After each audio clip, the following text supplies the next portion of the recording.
Welcome welcome friends. आज हमारा 6वां class है। 5 क्लास में हमने क्वेश्चन प्रैक्टिस सेट नंबर 4.2 के 4th क्वेश्चन तक देखे थे। 4th क्वेश्चन में 5 क्वेश्चन थे, वो कंप्लीट हमारे हो गए हैं। अभी हम क्वेश्चन नंबर 5 की तरफ जाएंगे। क्वेश्चन नंबर 5 आपके सामने है। If A is to B equal to 3 is to 1, ये एक रेशो दिया है। दूसरा रेशो दिया है B is to C equal to 5 is to 1. Then find the value of given these two ratio. अब इन रेशो को देखेंगे तो ये बहुत ही कॉम्प्लिकेटेड लगता है, बराबर। ये ऐसा लगता है कि वो ये क्या आ गया है हमारा। ओके, तो इससे डरने वाली कोई बात नहीं। हम क्या करेंगे कि इन रेशो से इंडिविजुअल A और B इन दोनों की वैल्यू फाइंड आउट करेंगे और C का वैल्यू एज इट इज ही रखेंगे। इसका मतलब क्या होगा कि जो भी हम एक्सप्रेशन को सॉल्व करेंगे तो वो जो स्क्रीन नीचे ये होंगे ना सारे छोटे छोटे बॉक्सेस, उसमें एक होगा, उसके अंदर एक चौकोन होगा व्हाइट कलर का और एरो होगा प्रेजेंटेशन स्क्रीन वाला। अमोल, हाँ, उसको टिक करो, दिखने लगेगा। हाँ, तो आपकी स्क्रीन चॉइस करो, नीचे है बहुत सारे, उनका वो दिखेगा आपको। ठीक है, तो यहाँ पर हम क्या करेंगे कि हमारे पास देखो, अभी सॉल्यूशन में मैं पहला जो सॉल्यूशन है उसको स्टार्ट कर रहा हूँ। पहले इसको कि हमारे पास क्या अवेलेबल है, उन्होंने दिया है A is to B is equal to 3 is to 1। क्या दिया है? 3 is to 1। इसका मतलब हमें A upon B is equal to 3 upon 1 दिया है। अगर इस B को हम उधर ट्रांसपोज कर दे तो देयरफॉर हमारे हाथ में क्या आएगा? A equal to 3 upon 1 into B। इसका मतलब हो गया 3 इंटू B, 3B, क्योंकि डिनोमिनेटर में जो 1 होता है वो नॉर्मली हम लिखते नहीं है, बराबर है। ये हो गया हमारा पहला स्टेटमेंट। फिर दूसरा स्टेटमेंट देखते हैं कि हमें दिया है उन्होंने B is to C equal to 5 is to 1 दिया है। तो इसको भी कैसे लिखेंगे? B upon C is equal to 5 upon 1। So therefore हम B का वैल्यू यहाँ से ढूंढ सकते हैं। अगर हमने C को इधर ट्रांसपोज किया तो वो क्या आएगा? 5 अपॉन 1 इंटू C। ओके, अब यहाँ देखो, ये अपॉन 1 तो हम कंसीडर नहीं करते, तो 5C B का वैल्यू हो जाएगा, बराबर। अगर ये किसकी वैल्यू आएगी? ये B की वैल्यू आएगी, है ना। तो इस B को हम यहाँ पर 3B में पुट करेंगे तो क्या होगा? तो देयरफॉर फ्रॉम 1 and 2 क्या मिलेगा? देखो, A इक्वल टू 3B।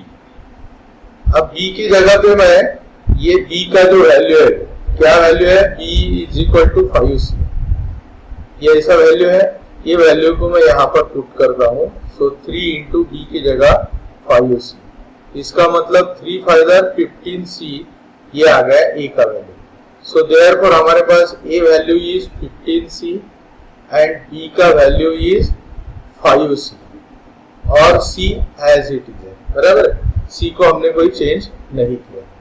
अब हम जाते हैं हमारे एक्सप्रेशन की तरफ। तो टेक्स्ट बुक में देखिए पहला एक्सप्रेशन, सबसे पहला वाला क्या एक्सप्रेशन है? That is A cube upon 15B square, 15B square C और कंप्लीट क्यूब है, बराबर। अब हमारे पास A का वैल्यू है तो हम वो पुट कर देते हैं, दैट इज 15C और उसका क्यूब। ओके, ये हमने पुट कर दिया। नीचे हम 15B स्क्वायर, तो B का वैल्यू मालूम है 5C, उसका square that is B square और C एज इट इज। ये हमने क्या किया? जितने अवेलेबल वैल्यूज मिल गए थे वो हमने उसमें पुट करके फिर उसका टोटल, इसका क्यूब लिखना भूलना नहीं, बराबर। अब यहाँ पर हम क्या करेंगे? इसको और सिंप्लीफाई करेंगे। तो आपने 8th स्टैंडर्ड में लॉज ऑफ इंडाइसेस सीखे होंगे कि अगर कोई ब्रैकेट को ऐसा दो कंप्लीटली दो नंबर्स है और उनको टोटल क्यूब दिया है, हम क्या करते हैं 15 का क्यूब। तो 15 क्यूब किस तरह से लिखा जाता है 15 इंटू 15 इंटू 15, बराबर। और बाद में सी क्यूब, तो सी क्यूब हम ऐसे ही लिख देते हैं सी क्यूब, ओके, इंटू सी। यहां पर क्या होगा 15 एज इट इज होगा, लेकिन 5c whole square means 5 square into C square, ऐसा उसका मीनिंग होता है। तो 5 स्क्वायर मतलब 5 इंटू 5 एंड सी स्क्वायर ऐसे ही रखेंगे इंटू ये लास्ट वाला सी। तो हमने क्या किया, इसको एक सिंप्लीफाइड वे में लिखा। अब देखो सी स्क्वायर इंटू सी मतलब सी क्यूब होता है डिनोमिनेटर में, तो ये दोनों भी कट जाएंगे और ऊपर एक सी क्यूब अवेलेबल है वो भी कटेगा, बराबर।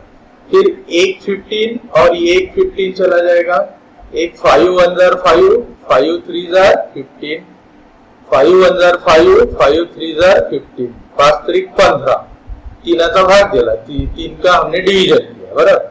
तो अब पूरे ब्रैकेट में हमारे पास क्या अवेलेबल रहा, ओनली 3 इंटू 3 और उसका क्यूब। तो 3 इंटू 3, बाकी तो सारा कैंसल आउट हो गया, बराबर।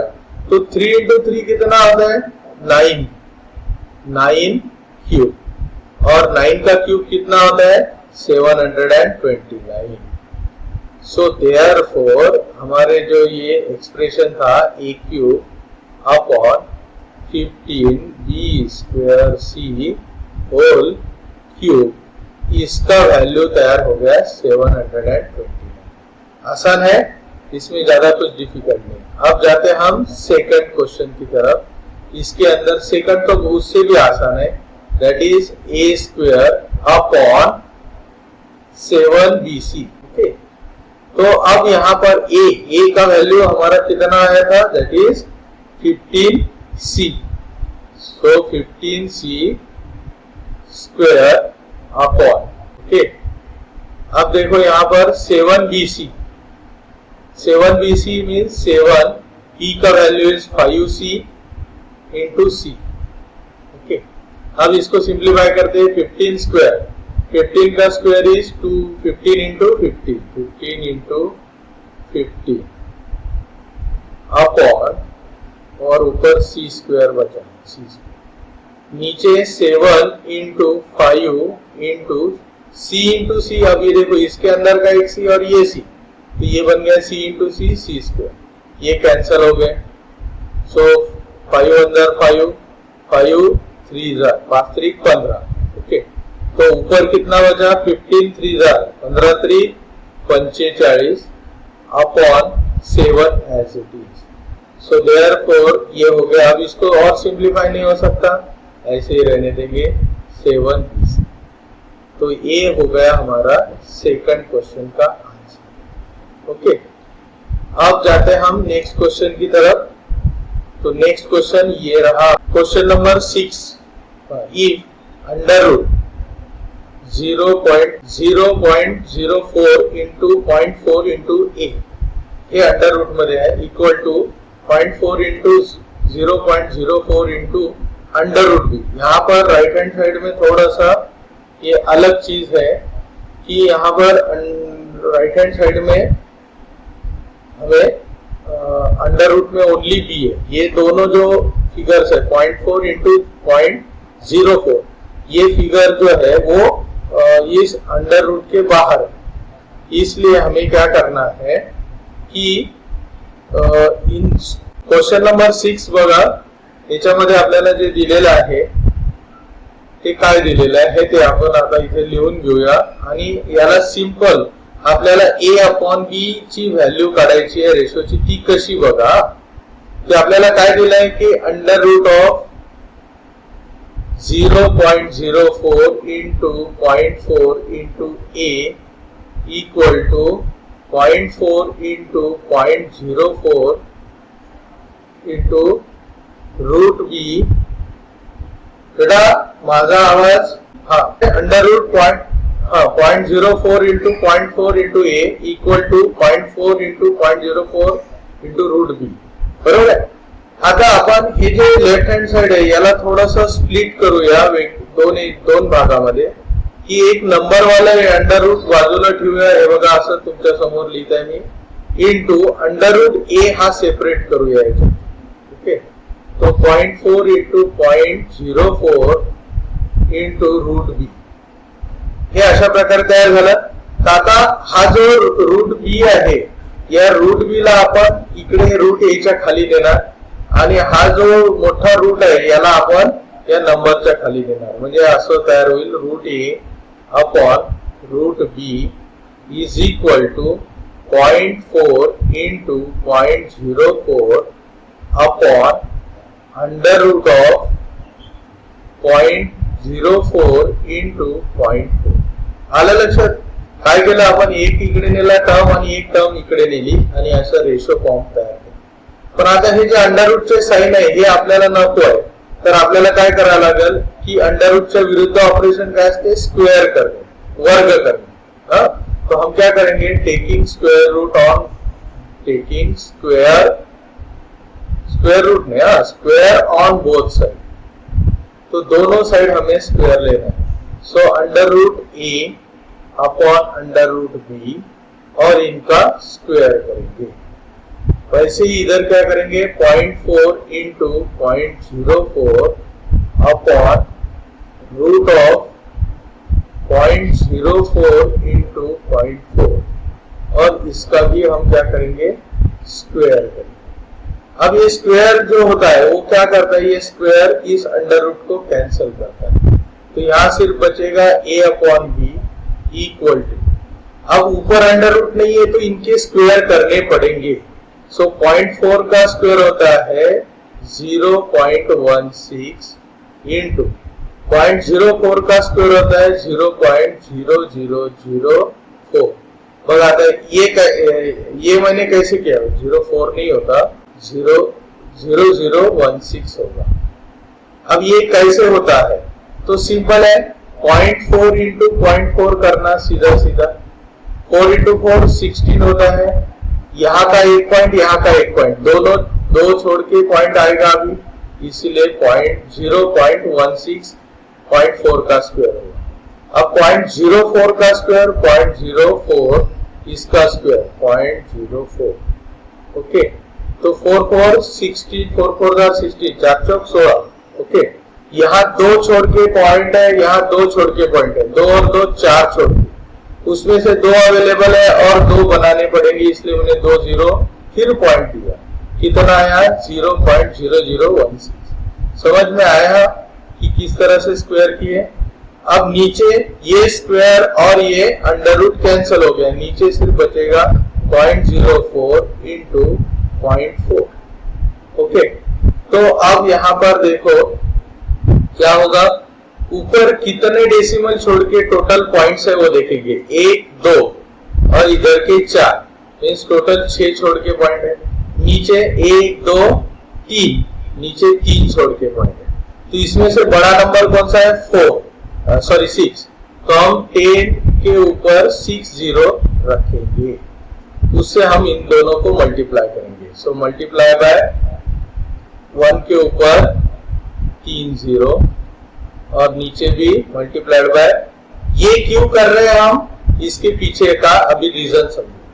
जब हम जितने डेसिमल छोड़ के पॉइंट होता है उतने 1 के ऊपर 0 रख के अगर मल्टीप्लाई करते हैं तो वो सारे पॉइंट निकल जाते हैं. तो अब इधर बचेगा ओनली 16 इंटू ये भी 4 वाले निकल जाएंगे, तो ये 16. समझ में? तो 2 0 जो है, ये 1 और 2, ये 2 0 इसको 16 बनाने में काम आ गए, और इसको 16 बनाने के लिए, 16 इज कंप्लीट इंटीजर, उसको बनाने के लिए हमें 4 0 वाला नंबर चाहिए. तो 1 के ऊपर 4 0, तो इसके 4 0, ये 6 0 में से 4 0 दूसरे नंबर के लिए काम आ गए, तो ये 16 बन गया. इतना सिंपल होता है. ओके, और 0.04, अब यहाँ 2 डेसिमल छोड़ के पॉइंट है, तो इसमें से 2 जो 0 है वो उसके लिए इस्तेमाल होगी, तो ये 4 बन जाएगा.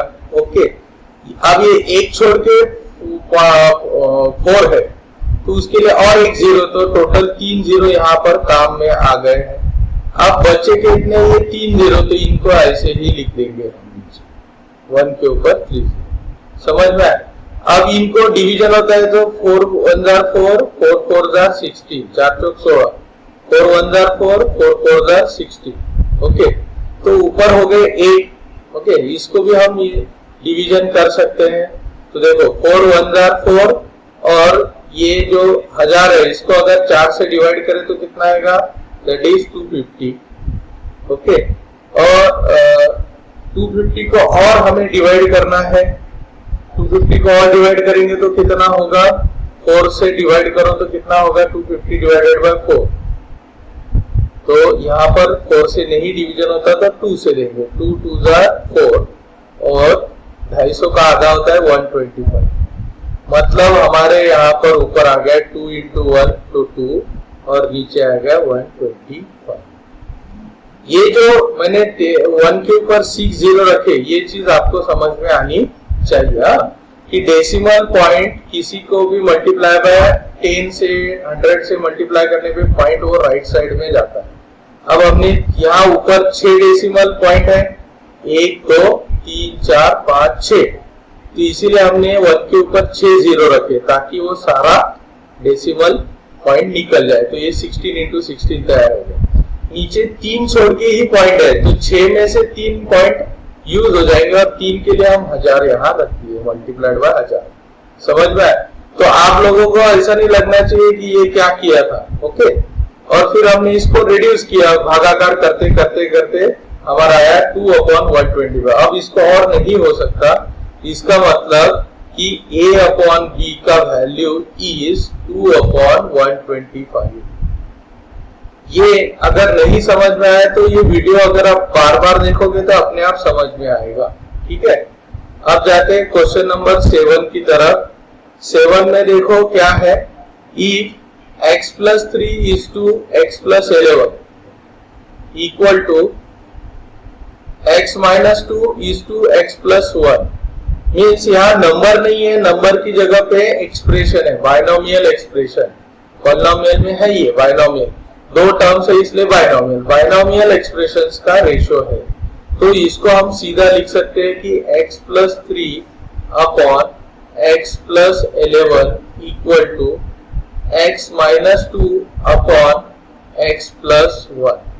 तो हमने इनका रेशियो पहले हॉरिजॉन्टल फॉर्मेट में था, हमने अभी वर्टिकली लिखा और उन्होंने कहा है कि find the value of x। तो ऐसा इक्वल रेशियो जब आते हैं तो हम सीधा सीधा क्रॉस मल्टीप्लाई करते हैं। तो क्या होगा कि x plus 3 इसका न्यूमरेटर और इसका डिनोमिनेटर ये मल्टीप्लाई हो जाएंगे x plus 1 से। Okay, x minus 2 is multiplied by x plus 11। Okay, अब बाइनोमियल इनटू बाइनोमियल हमें मल्टीप्लाई करना पड़ेगा, इनका गुणाकार करना पड़ेगा। तो x इंटू पहले क्या करते हैं, इस x से इन दोनों को ऐसे मल्टीप्लाई करते हैं। ओके, फिर इस 3 से इन दोनों को मल्टीप्लाई करते हैं इस तरह से। ओके, फिर यहाँ पर भी वैसे ही करेंगे कि पहले x टर्म से इन दोनों को मल्टीप्लाई करेंगे, फिर इस दूसरे टर्म से हम दोनों को मल्टीप्लाई करेंगे, साथ में साइन लेना पड़ेगा।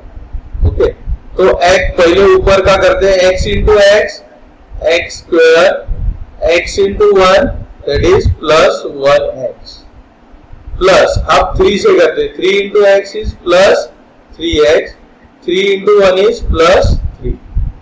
ये हो गया हमारा लेफ्ट हैंड साइड का मल्टीप्लीकेशन। अब राइट हैंड साइड के multiplication, x into x, x का square plus 11 into x is plus 11x। अब -2 से मल्टीप्लाई करना है, ओनली 2 से नहीं, गलती नहीं करना। -2 से मल्टीप्लाई करेंगे तो -2 into x is -2x। Okay, और -2 इंटू प्लस 11 तो ये हो गया 11 टू द 22 -22। ओके, अब दोनों तरफ x x है, अगर इस x को हम इधर भेज देंगे तो क्या होगा, -x स्क्वायर, सो x square minus x square. Okay, plus 1x और प्लस 3x।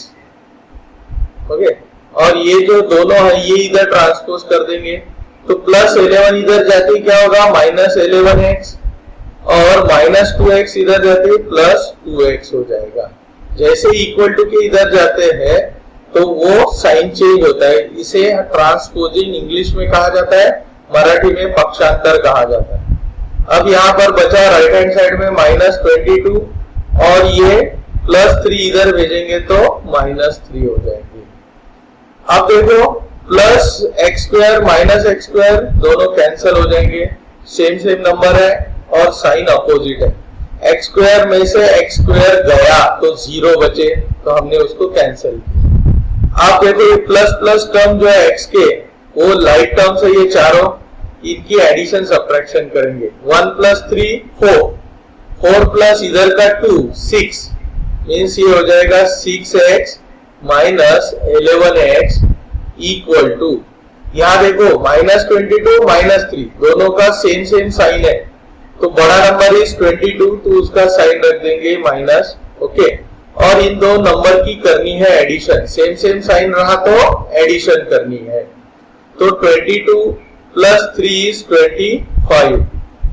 अब यहाँ देखो क्या है, +6x, तो ये +6x है, प्लस लिखते नहीं लेकिन मैंने लिख दिया, और ये -11, तो यहाँ डिफरेंट साइन, अलग अलग साइन है, तो बड़ा नंबर कौन सा 11 उसका साइन रख देते हैं, और डिफरेंट साइन होने की वजह से इन दो नंबर्स की सब्ट्रैक्शन करनी, ये इस तरह से रूल है, एडिशन सब्ट्रैक्शन का रूल है इंटीजर्स का। सो 11 में से 6 गए, 5 बचे, 5x = -25। अब हमें x की वैल्यू ढूंढनी है, तो हम ये -25 ऐसे रखते हैं, और -5 इस x के साथ मल्टीप्लाई है, वो ट्रांसपोज होके दूसरी तरफ जाते ही डिवीजन हो जाएगा, दैट इज -5। अब ऊपर नीचे दोनों तरफ माइनस है, तो ये माइनस प्लस हो जाएगा, तो बचेगा क्या, 25/5, और 5 के टेबल में 5 आता है, सो 5 1 = 5, 5 5 = 25, तो हमारा यहाँ आ गया x = 5। कितना आया, x = 5, ये हमारा आंसर आया। तो उन्होंने x की वैल्यू पूछी थी और हमने यहाँ x = 5 बता दिया। ओके, अब आज का नया, यहाँ पर हमारा 4.2 खत्म होता है, और अब हम यहाँ पर नया अपना टॉपिक शुरू करते हैं, that is operation on equal ratio. Operation on equal ratio. अब ये ऑपरेशन क्या है, आपने देखा होगा कि रेशो को हम नॉर्मली जैसा एडिशन सब्ट्रैक्शन करते वैसा यहाँ पर करना थोड़ा दिक्कत वाला काम है, मुश्किल काम। तो वो आसान बनाने के लिए यहाँ कुछ प्रॉपर्टीज दिए हैं, उन्हें कहा जाता है ऑपरेशंस। बराबर, कि suppose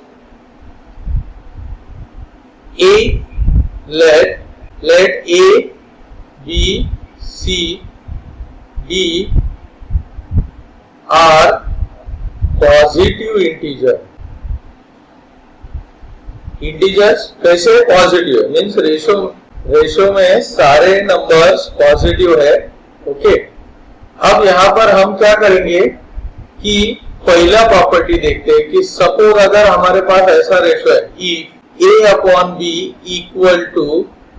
C/D, A/B = C/D, then A/C B/A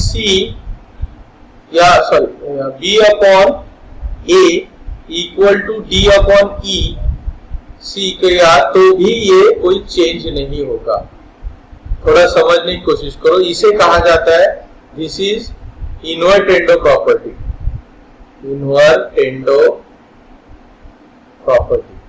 invertendo का मतलब हमने इन रेशो को उल्टा कर दिया है, जो डिनोमिनेटर में था वो न्यूमरेटर में, और जो न्यूमरेटर में था उसे डिनोमिनेटर में किया। फॉर एग्जांपल, फिर भी हमारा लेफ्ट हैंड साइड के रेशो और राइट हैंड साइड के रेशो इक्वल ही मिलेंगे।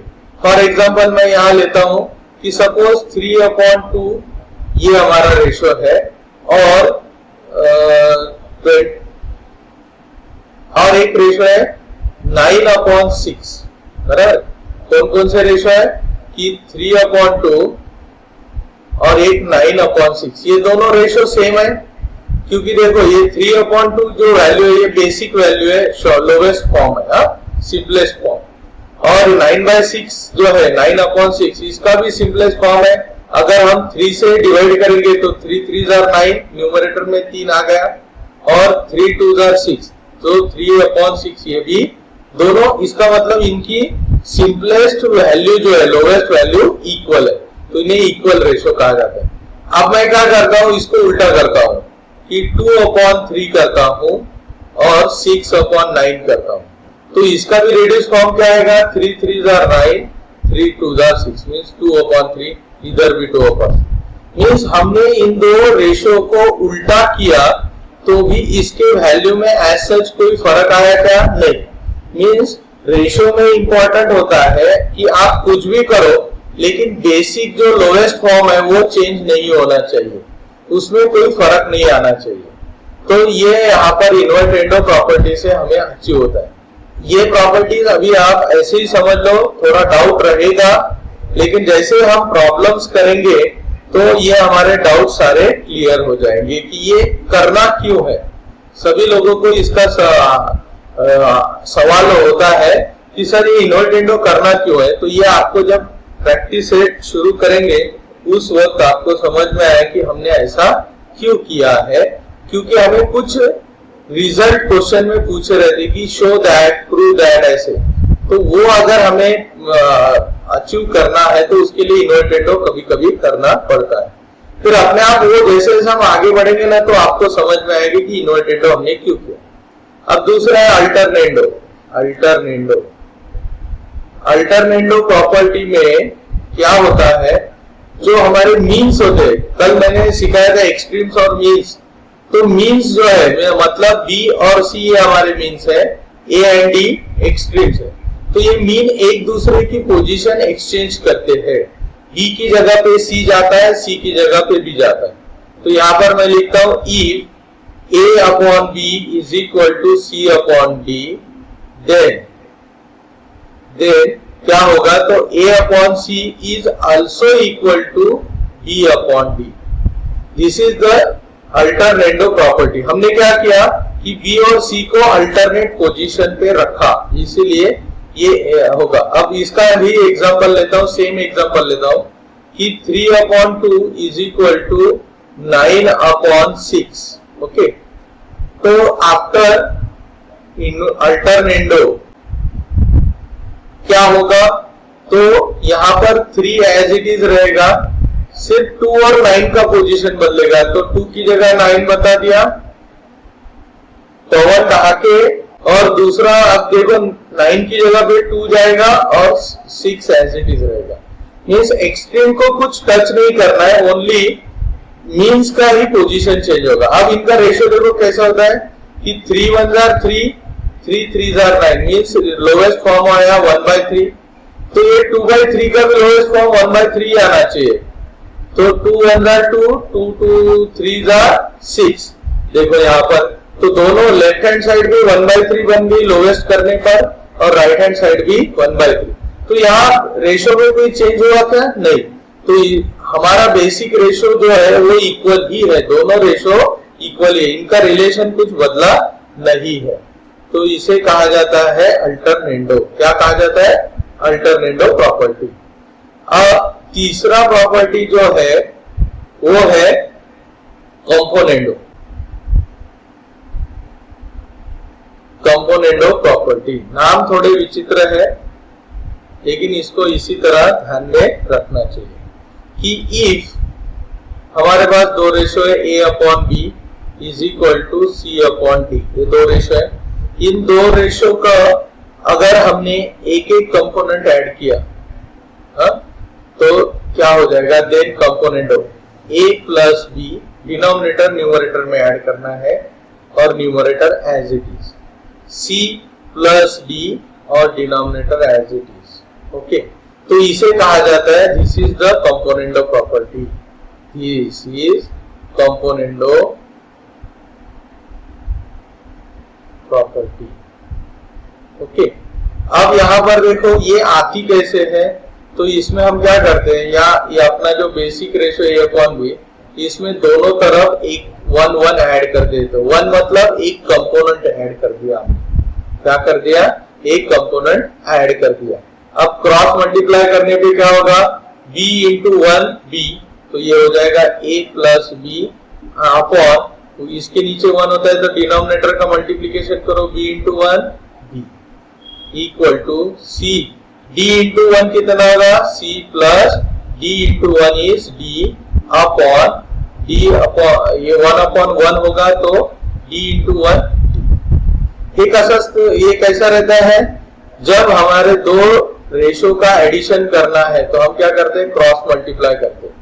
तो 1 ने c को मल्टीप्लाई किया तो c आया, d ने 1 को मल्टीप्लाई किया तो d आया, और डिनोमिनेटर का मल्टीप्लीकेशन d इंटू 1 d। वैसे इधर भी a इंटू 1 इज a और b इंटू 1 इज b, तो a प्लस b न्यूमरेटर बन गया, और नीचे डिनोमिनेटर में एक दूसरे के साथ multiply, b into 1 is b। Fraction का एडिशन किया होगा ना, तो उस तरीके से इसको ऐड करना है। तो फॉर एग्जांपल लेते हैं हम एग्जांपल यहाँ पर कि सपोज अपना वही रेशो 3/2 इक्वल टू 9/6 ये रेशो है। तो यहाँ पर हम क्या करेंगे, देयरफॉर बाय कंपोनेंडो प्रॉपर्टी क्या होगा, 3 plus 2/2 equal to 9 plus 6/6, denominator add कर दिया। ओके, तो यहाँ पर 3 प्लस 2 कितना होता है, 5/2 हो गए लोवेस्ट वैल्यू, और 9 प्लस 6 इज 15/6। अब 3 से डिवाइड करते हैं, 3 2 जा 6, तो ये आ गया नीचे 2, इसको मैं फिर से लिखता हूं, ये आ गया नीचे 2, 3 2 जा 6, 3 5 जा 15। तो देखो इसका भी लोवेस्ट वैल्यू क्या है, 5/2। लेफ्ट हैंड साइड का भी लोवेस्ट वैल्यू क्या है, 5/2। मतलब रेशो में कोई चेंज हुआ क्या, प्रॉपर्टी लगाने से कुछ भी नहीं, बेसिक रेशो लोवेस्ट फॉर्म हमारा सेम ही आया। ओके, तो अब हमारी फोर्थ प्रॉपर्टी है डिविडेंडो का मतलब डिवीजन नहीं करना होता है, सब्ट्रैक्शन होता है, डिविडेंडो प्रॉपर्टी। ये प्रॉपर्टी किस तरह से है कि suppose if we have a upon b equal to c upon d, okay, therefore by dividendo property a minus denominator, numerator minus denominator upon denominator as it is, मैंने d लिखा है, ये b कर दो।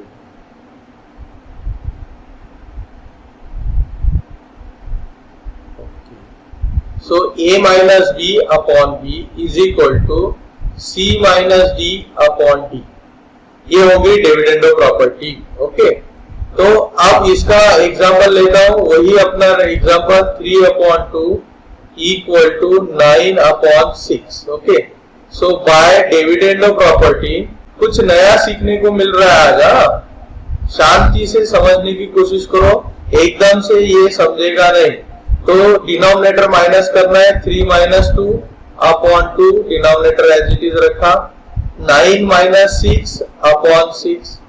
तो यहाँ पर क्या होगा, 3 - 2 इज 1/2।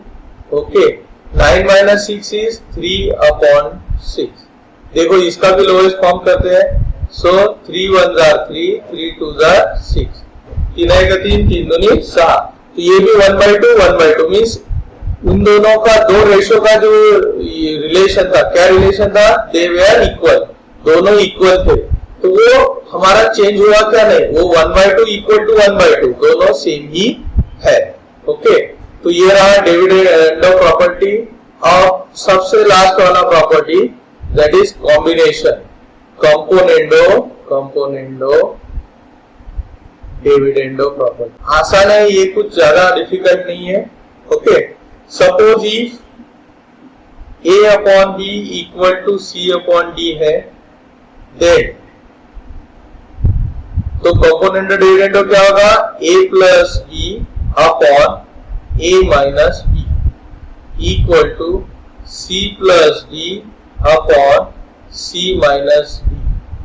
तो देखो यहां मैंने क्या किया कि न्यूमरेटर प्लस डिनोमिनेटर, ये न्यूमरेटर में रखा, तो दिस इज कंपोनेंडो न्यूमरेटर, इधर राइट साइड में C प्लस डी ये कंपोनेंडो है एडिशन, सब्ट्रैक्शन मतलब डिविडेंडो।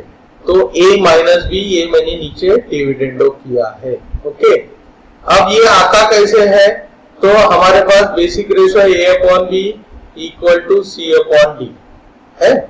तो पहले हम क्या करते हैं, पहले कंपोनेंडो करते हैं। So componendo property, componendo property करते हैं। तो यहाँ पर क्या होगा, A plus B upon B equal to C plus D upon D. Okay, है कि नहीं? आप डिविडेंडो करते हैं इसी को डिविडेंडो प्रॉपर्टी। तो यहां पर क्या होगा, A minus B upon B equal to C minus D upon D. ये मैंने इसी रेशो को डिविडेंडो और कंपोनेंडो लगा दिया। अब इन दोनों स्टेटमेंट का, स्टेटमेंट नंबर 1 स्टेटमेंट नंबर 2, इनका मैं डिवीजन करता हूं। तो क्या होगा, A plus B upon B और उसके अपॉन में A minus B upon B. Okay, that is equal to C plus D upon D और उसके डिवीजन में C minus D upon D. ये दो रेशो ऐसे डिवीजन हो गए। अब रेशो का डिवीजन जब करते हैं या फ्रैक्शन का डिवीजन जब हम करते हैं, तो ये जो न्यूमरेटर होता है उसको एज इट इज रखते हैं। ये क्या बोलता है, leave me as it is.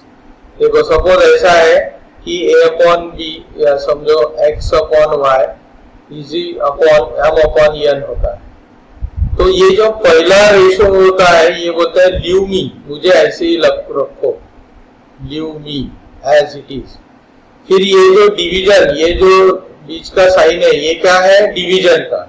ये क्या करता है, ये बोलता है चेंज मी। क्या बोलता है, चेंज मी। और ये जो होता है ये बोलता है रेसिप्रोकल मी, रेसिप्रोकल। मराठी में उसको व्यस्त बोलते हैं, व्यस्त। व्यस्त प्रमाण करते हैं ना, व्यस्त, व्यस्त करना मीन्स उल्टा करना। तो इसका मल्टीप्लीकेशन कैसा होगा, x upon Y leave me as it is रख दिया, फिर हमने मल्टीप्लीकेशन किया और m अपॉन n का व्यस्त किया या रेसिप्रोकल किया, n अपॉन n। समझ में आए? तो वही चीज हम यहाँ करेंगे कि पहला न्यूमरेटर बोलेगा एज इट इज छोड़ो A अपॉन बी इनटू, फिर ये डिवीजन बोलेगा चेंज मी, और नीचे का जो डिनोमिनेटर है इसको व्यस्त करते हैं reciprocal b upon A minus B. Same इधर भी वैसे ही करते हैं, C plus D upon D multiplied by D upon C minus D.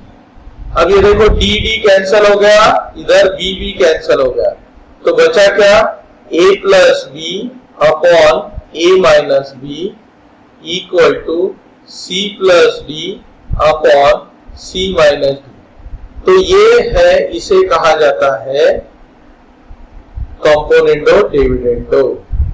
So this is componendo dividendo property. Componendo dividendo property किस तरह से तैयार हुई, समझ में आया? आज के लिए इतना ही करते हैं। Bye, thank you.